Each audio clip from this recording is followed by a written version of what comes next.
Chapter 4. When Mordecai learned all that had happened, he tore his clothes and put on sackcloth and ashes, and went out into the midst of the city. He cried out with a loud and bitter cry. He went as far as the front of the king's gate, for no one might enter the king's gate clothed with sackcloth. And in every province where the king's command and decree arrived, there was great mourning among the Jews, with fasting, weeping, and wailing, and many lay in sackcloth and ashes. So Esther's maids and eunuchs came and told her, and the queen was deeply distressed. Then she sent garments to clothe Mordecai, and take his sackcloth away from him, but he would not accept them.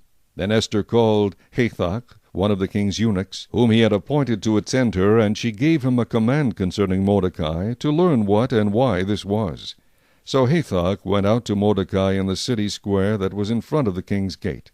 And Mordecai told him all that had happened to him, and the sum of money that Haman had promised to pay into the king's treasuries to destroy the Jews. He also gave him a copy of the written decree for their destruction, which was given at Shushan, that he might show it to Esther and explain it to her, and that he might command her to go in to the king to make supplication to him and plead before him for her people. So Hathach returned and told Esther the words of Mordecai. Then Esther spoke to Hathach and gave him a command for Mordecai. All the king's servants and the people of the king's provinces know that any man or woman who goes into the inner court to the king who has not been called, he has but one law: put all to death, except the one to whom the king holds out the golden scepter, that he may live. Yet I myself have not been called to go into the king these 30 days.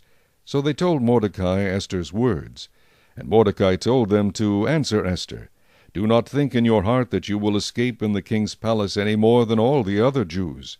For if you remain completely silent at this time, relief and deliverance will arise for the Jews from another place, but you and your father's house will perish. Yet who knows whether you have come to the kingdom for such a time as this?" Then Esther told them to reply to Mordecai, "Go gather all the Jews who are present in Shushan, and fast for me. Neither eat nor drink for 3 days, night or day. My maids and I will fast likewise. And so I will go to the king, which is against the law, and if I perish, I perish." So Mordecai went his way, and did according to all that Esther commanded him.